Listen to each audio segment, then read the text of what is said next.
오늘 우리가 읽은 이 본문의 말씀을 통해서 하나님 나라가 무엇인가라는 제목으로 하나님 말씀을 전하도록 하겠습니다. 오늘부터 매주 오후 찬양 예배에는 이제 하나님 나라에 대해서 말씀을 전하고자 합니다. 왜냐하면 가장 중요한 것은 요즘 시대 이 세상이 너무나도 찌들어 있다 보니까, 또한 얼마 전에도 말씀을 전한 것처럼 길을 잃어버린 세상인데도 불구하고 그 세상을 인지하지 못하고 오히려 세상의 요구나 세상이 무엇인지 우리가 오히려 귀를 기울이고 나아가는 그리스도인들의 모습이 너무 많은 관계로 인하여 우리가 하나님의 말씀인 계시요, 하나님의 영원하신 계획과 목적 안에서 하나님께서 궁극적으로 우리에게 말씀하신 것이 무엇인가를 잃어버린 것 같아서, 우리가 빌립보서 3장 20절의 말씀에 나온 것처럼 우리는 하늘의 시민권을 가진 사람들이지만 그럼에도 불구하고 세상에 속하여 살아가는 그런 존재이다 보니 세상이 전부인 것처럼 여겨지는 이 시대에서 오히려 세상을 전부로 여기며 사는 우리들의 모습이 요즘 시대의 우리의 모습이 아닌가라는 생각을 하며, 우리의 본질을 찾고 하나님의 말씀과 영원하신 계획과 목적 안에서 다시금 상고하고 새길 필요가 있음을 여기는 바, 하나님 나라에 대해서 앞으로 당분간은 오후 찬양 예배의 말씀을 전하도록 하겠습니다. 특별히 예수함교회 2년차를 맞이해서 올해 주제 표버가 무엇이었느냐? 예수 그리스도와 함께 사명을 온전히 감당하는 교회였습니다. 그리고 2026년도 이제 올해도 벌써 4사분기에 이제 접어들게 되어지는데, 4사분기에 접어들게 되면은 금방 26년이 오게 되겠지요. 26년도에는 세 번째 해로서 미리 정해놓은 예수함께 교회의 정체성과 목회의 비전 안에서의 표어는 무엇이냐면, 이미 임한 하나님 나라를 풍성히 경험하는 교회라는 표어를 가지고 26년도를 맞이하게 됩니다.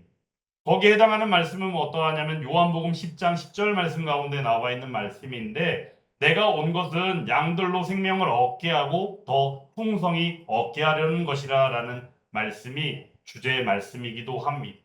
도적이 오는 이유는 무엇입니까? 예수님 말씀하여 주신 것처럼 도적질하고 죽이고 멸망시키기 위하여 도적이 온다고 말합니다. 그럼 여기서 말하는 도적은 과연 누구일까요? 사단 마귀겠지. 사단 마귀는 우리를 그렇게 몰고 갑니다. 사단 마귀는 궁극적으로 우리의 주인 노릇을 하려고 애를 쓰지만, 궁극적으로는 나중에 뒤에 가보면 어때요? 우리를 죽임으로 몰고 가더라라는 거예요. 그리고 자신도 멸망을 맞이하게 되는 것이죠. 하지만 우리의 예수님께서는 그러하지 아니하십니다. 우리의 예수님께서는 우리에게 생명을 주시고 그 생명조차도 거기서 끝나는 것이 아니라 평안으로 인도하여 주실진데 바로 영원함으로 우리에게 역사하여 주시더라라는 겁니다. 오늘부터 이제 하나님 나라가 무엇인가라는 제목으로 이제 말씀을 시작하게 되었는데, 예수님께서 오늘 말씀에 보면 공생애를 시작하시면서 가장 먼저 선언하신 말씀이 나옵니다. 그 말씀에 해당하는 핵심이 바로 무엇이냐면 하나님 나라였다라는 거예요.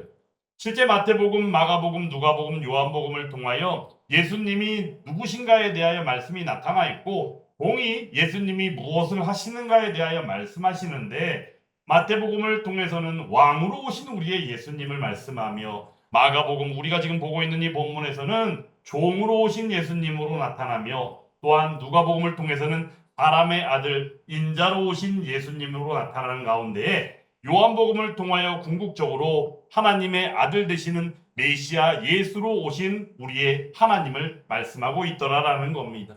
오늘 마가복음 1장 1절에서는 하나님의 아들 예수 그리스도의 복음의 시작이라라는 말씀으로 시작을 하지만, 마태복음에서는 아브라함과 다윗의 자손 예수 그리스도의 계보로서 그 족보를 말씀함으로 마태복음이 시작되는 것을 우리는 잘 알고 있습니다.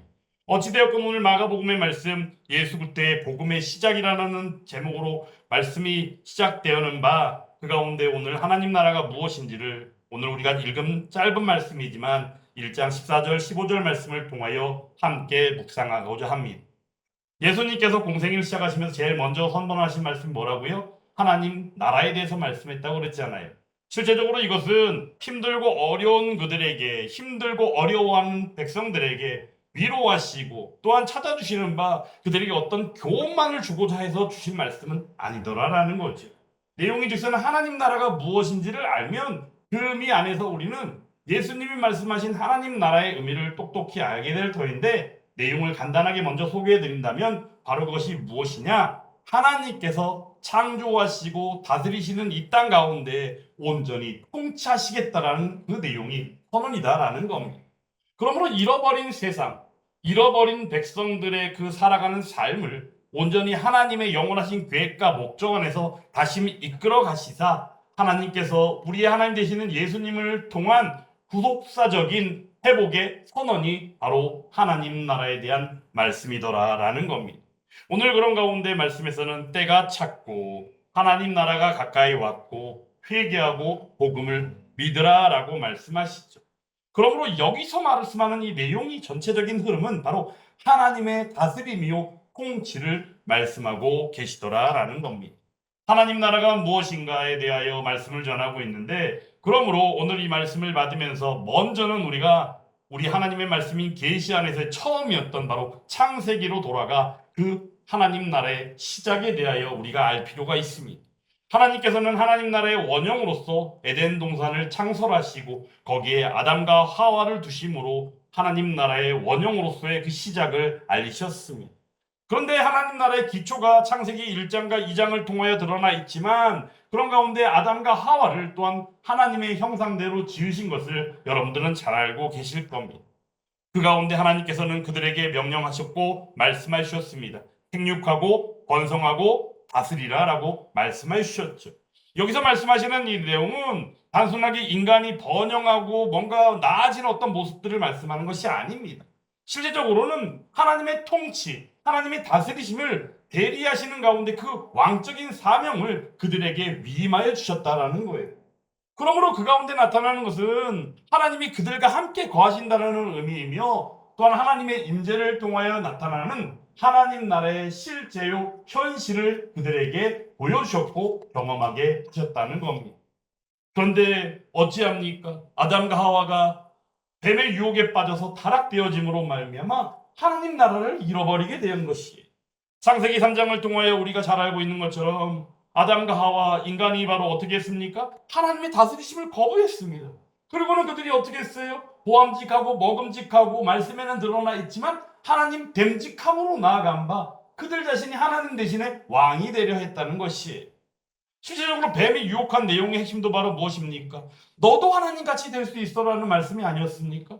그러므로 그들은 그렇게 불순종함을 통하여 결국에는 하나님 나라를 떠나서 자기 나라를 세우려고 하는 반역이 나타나게 되었다는 것.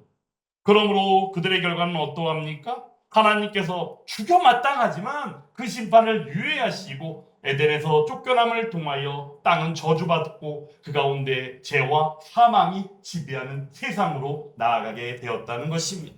그리고 나서 하나님께서는 하나님 나라를 어떻게 하십니까? 잃어버린 하나님 나라를 다시 세우시기 위하여 창세기 3장 15절의 말씀을 통하여 여자의 후손이요 우리의 하나님 되시는 독생자 예수 그리스도를 이 땅에 보내시사 뱀의 머리를 상하게 하시며 발꿈치가 상하게 되어지는 그 십자가 구속의 역사로서의 하나님 나라의 회복을 말씀하시고 약속하여 주셨습니다.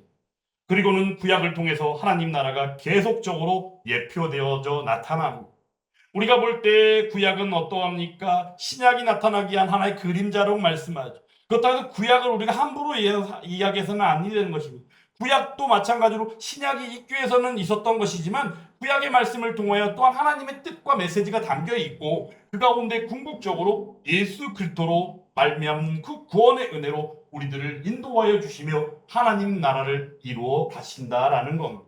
구약을 통해서는 하나님 나라를 이렇게 예포해 주셨습니다. 아브라함의 언약을 통하여서는 내가 너로 큰 민족을 이루고 너를 복의 근원으로 삼겠다라고 말씀하시며 하나님 나라가 단순하게 한 개인의 구원에 머무는 것이 아니라 온전히 열방이요 이방을 향하여 나아가 하나님 나라를 온전히 이루시는 구속과 통치를 말씀하시고 보여주셨다는 것이지요. 그리고는 출애굽의 역사를 통하여 하나님께서는 이스라엘을 실제적으로 애굽에서 구원하여 주시는 역사를 밝히 보여주십니다.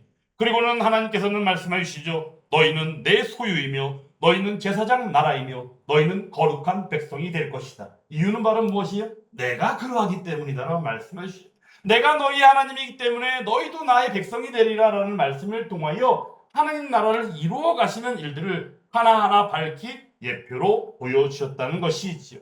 그때 하나님께서는 다윗 왕국의 언약을 통하여 또한 그 약속이 바로 영원히 이어지고 영원히 구속되어지는 그러한 영원한 견고한 나라로서 하나님께서는 다윗 언약으로서 그 하나님 나라를 계속적으로 예표하여 주시는 것을 보게 됩니다. 하지만 인간이 세운 왕조는 어떠했습니까?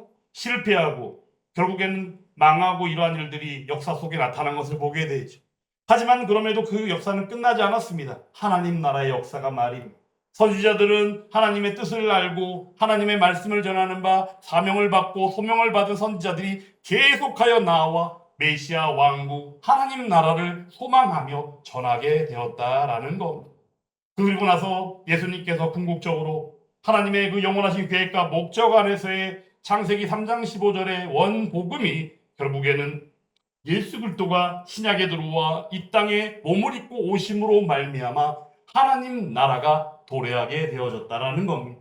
그러므로 우리는 예수님의 초림을 바로 하나님 나라가 도래했다라고 우리는 이해하면 되는 것이지요. 오늘 말씀 가운데는 그러므로 때가 찼다라고 말씀하는 것을 보게 되죠. 갈라디아서 4장에서도 4장 4절에 때가 참에 하나님이 그 아들을 보내셨다라고 말씀합니다. 이 내용을 간단하게 한 문장으로 표현해 드리면 무엇이냐면 모든 약속이 예수 그리스도 안에서 성취되어졌다라고 말씀하면 되는 거예요. 그럼 여기서 말하는 모든 약속은 무엇일까요? 하나님께서 창세기를 시작해서 구약의 말씀을 통하여 신약의 말씀 가운데 계속적으로 말씀해 주신 것이 예수님에 대하여 메시아에 대해 말씀해 주시고 우리의 구원에 대하여 말씀해 주셨지만 결국에는 궁극적으로 하나님의 뜻 안에서 세우신 계획과 목적 안에서의 그 핵심인 바로 하나님 나라더라라는 겁니다. 그러므로 하나님 나라가 가까이 왔다라고 오늘 때가 찼기 때문에 하나님 나라가 가까이 왔다라고 예수님께서는 말씀하여 주고 계십니다. 예수님이 오셨다는 것은 결국에 무엇입니까? 하나님 나라가 실제 우리에게 임했다라는 것입니다. 그 가운데 하나님께 되시는 예수님께서는 실제 병자를 고치시기도 하고 또한 귀신을 쫓아내기시기도 하며 여러 가지 표적과 기적과 이적의 역사를 보여주셨습니다. 그런데 중요한 것은 그 내용들이 보이는 핵심은 바로 무엇이냐면요. 사단이 죄의 주인 노릇하고 있는 세상 나라가 무너지고 하나님의 통치가 밝히 드러난다는 것을 보여주고 있다는 것입니다. 그러므로 하나님 되시는 예수님께서는 이어 하나님의 나라가 도래하는 것은 어떤 중간이 있는 것이 아니다라는 분명한 선언 안에서 회개하고 복음을 믿으라라고 궁극적으로 우리에게 선언하여 주신 것이에요. 여기서 말하는 회개는 과연 무엇입니까? 자신이 다스리는 뭔가를 다 포기하라는 겁니다. 자신이 다스리는 뭔가를 다 포기하고 내려놓고 오직 하나님 다스림을 인정하고 나아가라는 겁니다. 그러므로 우리는 세상이 다스리는 세상 나라와 하나님이 다스리는 하나님 나라 이 두 개 가운데 중립이 있을 수는 없다는 거예요. 그러므로 하나님 되시는 예수님께서 우리에게 말씀해 주시는 것이 회개하라라고 말씀하시는 거죠. 사랑하는 여러분, 이 시간 회개하는 영이 함께할 수 있기를 주님의 이름으로 축원합니다. 그 가운데 믿으라라고 말씀하죠. 뭐를 믿으래요? 복음을 믿으라는 거예요. 복음을 믿으라는 말씀이 결국에 뭡니까? 제자들에게 예수님께서 하신 말씀이 뭐라고 그러셔요? 두려워하지 말라고 그러잖아요. 무서워하지 말라고 그러잖아요. 왜요? 하나님을 믿으니 또 나를 믿으라고 그래요. 여기서 말하는 내가 누구예요? 예수님이죠. 예수님이 누구세요? 결국은 복음이다라는 겁니다. 복음의 핵심이요 복음의 중심이 되시는 것이 우리의 예수님이라는 것이죠. 그러므로 믿으라는 이 믿음 가운데 결국은 우리는 예수님만이 누구시다? 우리의 왕이시다라는 고백을 하게 되는 겁니다. 그렇다고 한다면 하나님 나라가 결국은 예수님이 임하심으로 오심으로 도래했다면 하나님 나라는 과연 어떤 것이냐? 무엇인가? 우리가 알 필요가 있지요. 하나님 나라의 본질에 대해서 말씀을 드린다면 첫 번째로는 우리가 구분할 수 있어야 돼요. 구별할 수 있어야 돼요. 무엇이냐? 세상 나라하고 대조되어진 세상 나라하고 구별할 줄 알아야 한다는 것입니다. 세상에서는 우리에게 늘 요구하고 말합니다. 권력을 가져야만 된다라고. 어떤 명예가 우리에겐 중요하다라고. 가장 뻔한 거 있잖아요. 돈, 물질 이런 게 우리에겐 최고라고 말하는 게 세상이에요. 근데 그런 것들은 제 아무리 가져봐요 어때요? 저는 뭐 그런 걸 가져본 적도 없지만 그런 걸 가진 사람들 치고 끝이 좋은 사람 별로 못 봤어요. 왜? 욕심 가운데 하다 보면 결국엔 법을 어기는 사람들도 있고 여러 가지를 볼 때 본이 되기보다는 본이 되지 못하는 사람들이 더 많더라라는 거예요. 그러므로 세상과 하나님 나라는 구별되어지고 대조되어진다는 것을 우리가 분명히 알 필요가 있다는 것이에요. 요한복음 10장 10절 말씀드렸잖아요. 도적이 오는 것과 우리의 주님 되시는 예수님이 오신 것은 확연하게 다른 것이죠. 그러므로 세상 나라와 하나님 나라가 확연하게 다른 것은 분명한 사실이더라라는 겁니다. 그러므로 하나님 나라의 본질을 이해할 때는 우리는 분명히 먼저는 세상 나라를 인식할 수 있어야 합니다. 하나님 나라에 대해서 말씀을 전하기로 준비한 이유가 무엇이라 말씀드렸어요? 우리가 세상이 전부인 것처럼 생각하는 인식이 너무 강하기 때문에. 지난번에도 말씀 전할 때 어떤 말씀 드렸어요? 세상의 본질은 요즘에 어때요? 길을 잃었다는 거. 우리는 세상을 바라볼 때 길을 잃어버린 세상을 인지할 수 있어야 한다는 거. 그것이 어떻게 가능합니까? 하나님 되시는 예수님을 믿을 때, 믿음 안에 있을 때 말씀이 들어오고 말씀을 통하여 살아갈 때 그 삶이 나타나는 것처럼 우리는 그러한 인식이 있어야 한다는 것입니다. 그러므로 우리들은 세상과는 대조되어진 하나님 나라를 볼 필요가 있고 인지할 필요가 있는데 하나님 나라에 대해서 로마서 14장 17절 말씀에서 이렇게 말씀합니다. 먹고 마시는 것이 아니요 성령 안에서 의와 평강과 희락이라 라고 말씀하여 주십니다. 먹고 마시는 것이 아니라고 말씀하죠. 여기서 말하는 먹고 마시는 것, 우리는 당연히 먹어야 되고 마셔야지 살 수 있잖아요. 근데 그것이 전부가 아니라는 겁니다. 아니, 그것에 취해버리는 것, 눈에 보이는 것을 취해 따라가는 사람들, 결국엔 세상 나라에 취해버린 사람들과 똑같더라라는 거죠. 그러므로 하나님 나라는 세상 나라와 온전히 대조되어집니다. 그리고 하나님 나라는 어떠합니까? 현재 임한 나라인 줄 믿습니다. 예수님의 공생애 가운데 이미 드러났다는 겁니다. 하나님 나라가 어디 있느냐라고 말한다면 예수님이 오심으로 우리는 알고 있다는 거예요. 바리새인들이 하나님 나라가 어느 때에 있냐고, 어느 때 임하냐고, 하나님 나라 도대체 어디 있냐고 질문하잖아요. 예수님이 뭐라 말씀하셨어요? 하나님의 나라는 볼 수 있게 임하는 것이 아니요. 여기 있다고도 말 못하고 저기 있다고도 못하니 하나님 나라는 어디 있다고요? 너희 안에 있느니라라고 말씀하셨습니다. 그러므로 우리는 하나님 나라를 누리며 나아가게 되는 것이에요. 근데 중요한 것은 예수님이 친히 머리 되어 세우신 몸된 교회가 하나님 나라의 임함으로 말미암아 우리가 누리고 있는 풍성함의 역사가 함께하는 곳이 바로 교회라고 우리가 이해하면 된다는 것입니다. 그렇다고 해서 교회가 완전한 하나님 나라는 아닙니다. 왜냐하면 미래에 임할 하나님 나라가 있기 때문이죠. 예수님이 이 땅에 다시 오신다고 말씀하셨습니다. 우리와 영원히 함께 하신다고, 항상 함께 하신다고 말씀하셨죠. 그런 가운데 다시 오시겠다고 말씀하셨습니다. 언제요? 도적같이 임하신다고. 도적같이 임하신다고 그랬어요. 근데 중요한 것은 도적같이 임하시는데 중요한 건 말은 무엇이에요? 도적같이 임하셔서 우리는 그때가 언제인지 아무도 알지 못하지만 중요한 것은 예수님이 분명하고도 확실하게 다시 오신다고 약속하셨다는 거예요. 약속을 지키시는 우리의 하나님. 그러므로 새하늘과 새 땅과 새 예루살렘을 이루시고 눈물과 고통과 아픔과 곡하는 일이 없는 그러한 나라를 이루시겠다라고 말씀하셨다는 것이 실제 기독교 역사 가운데 초대교회에서는요. 예수님이 다시 오시는 재림신앙이 최고였어요. 그래서 재림신앙을 믿는 가운데 데살로니가 교회는요. 재림신앙이 온전히 서지 못하다 보니까 그 가운데에는 예수님이 언제 오십니까? 언제 오십니까? 이러면서 그들이 최선을 다하기보다는 어차피 세상 종말의 때 이제 뭐 있으면 금방 예수님 오실 건데 이 말이 결국엔 어떤 거냐면요. 내 마음대로 그냥 편하게 살다 갈래요. 이런 식이었다는 거예요. 근데 중요한 것은 뭐예요? 데살로니가서를 통해서 바울이 범연하는 메시지가 바로 뭐예요? 핵심은 바로 이겁니다. 각자 자리에 최선을 다하며 살아가라는 거예요. 언제? 도적같이 임하는 예수님을 미리 준비하라는 거예요. 그러한 삶이 지금 현재 우리에게도 유효한 줄 믿습니다. 근데 중세시대에는 어땠냐면요. 로마 카톨릭 교회가 교회의 제도하고 이 미래적인 하나님 나라를 똑같이 여겼다는 거예요. 사랑하는 여러분, 교회가 이미 임한 하나님 나라로서 우리가 누리고 있는 건 사실이지만 그렇다고 해서 교회 자체가 하나님 나라일 수는 없는 거예요. 우리가 교회를 통하여 하나님 나라에 임한 그 하나님 나라를 우리가 너희 안에 있느니라는 말씀을 통하여 이미 누리고 있는 것은 사실이지만 그렇다고 해서 교회 이꼴 하나님 나라 이렇게 말하기에는 무리가 따른다는 것이 이유는 바로 무엇입니까? 우리가 함께 예배드리고 있는 이 교회 가운데는 어찌합니까? 믿노라 이야기하고 예배를 드리는 이들 수 있고 믿음이 부족하지만 그럼에도 불구하고 나온 이들 여러 가지 사람들이 함께 섞여 있다는 거예요. 그러므로 하나님 나라는 풍성할진데 그 풍성함이 한순간에도 어떻게 됐겠어요? 그 풍성함이 온전히 누려지지 못할 때가 있더라라는 거죠. 그러므로 우리는 하나님 나라가 교회다라는 이 등식을 그대로 이해해서는 안 됩니다. 그럼에도 불구하고 교회 가운데 믿는 믿음의 사람들의 모임 가운데 하나님 나라를 누리며 나아가고 있더라라는 것이죠. 그런데 이 종교개혁 가운데 그 시대에는 어땠냐면요. 하나님 나라를 우리가 지금 제가 말씀을 전하고 있는 내용처럼 하나님 나라를 어떻게 이해했느냐? 하나님 되시는 예수님께서 다스리시는 그 나라로 이해한 거예요. 맞습니다. 하나님 말씀 가운데 하나님 나라는 그런 식의 전개가 나아갑니다. 그러므로 교회는 하나님 나라의 현현이고 토지로서 말씀하고 있다는 것이. 그러므로 우리는 이 교회 가운데 하나님 나라를 풍성히 경험할 수도 있는 것이에요.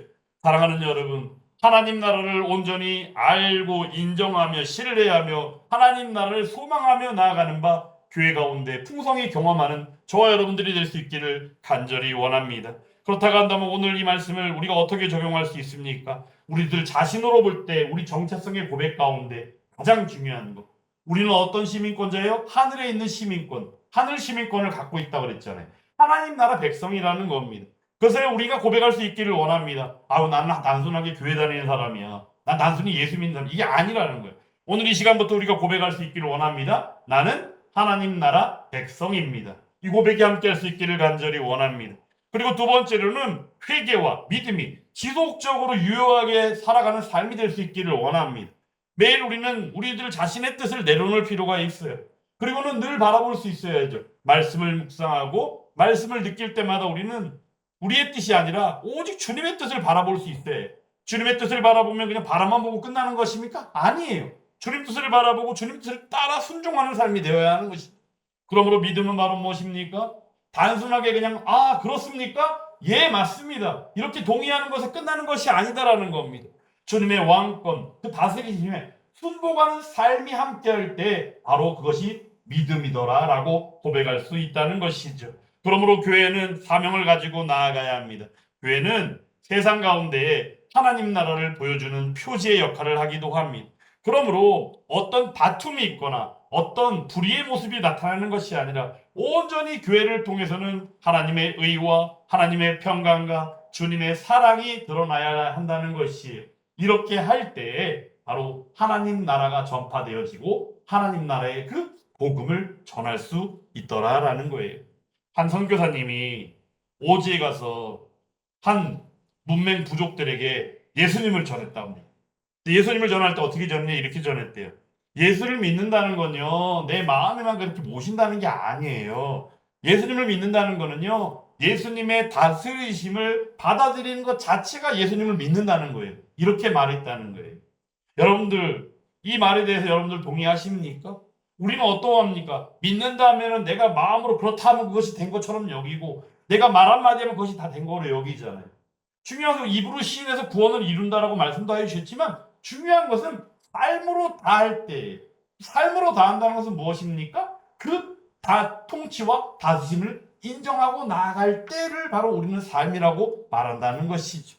그러므로 그 선교사님이 복음을 전하고 있는 그 오지, 그 선교지의 그 부족들에게는 어떠했을까요? 거짓말하고 서로 폭력하고 다툼이 있고 이랬던 일들이 어느 날부터인가 평화가 넘치기 시작했대요. 누가 준 평화일까요? 우리 주님이 주신 평화인 줄 믿습니다. 하나님 나라의 통치는 그러므로 우리의 삶 전체를 바꾸어 놓는다라는 겁니다. 오늘 이제 하나님 나라가 무엇인가라는 말씀으로 시작을 했는데 말씀을 오늘 시간 마치도록 할 텐데요. 에덴 동산에서 잃어버린 그 하나님 나라는 예수님을 통하여 약속하신 대로 다시 시작되었습니다. 그리고 예수님이 다시 이 땅에 오실 때 완전하게 회복되어질 줄 믿습니다. 예수님이 오늘 말씀하신 첫 메시지, 때가 찼고 하나님 나라가 가까이서 회개하고 복음을 믿으라, 이 말씀은요, 우리에게도 오늘도 지금 이 시간 유효한 말씀인 줄 믿습니다. 그리고 나아가 이 말씀을 또한 전해야 될 줄 믿습니다. 이미 임했고 장차 완성될 그 나라, 우리는 온전히 회개와 믿음으로써 그 나라 백성으로 살아가야 된다라는 것이죠.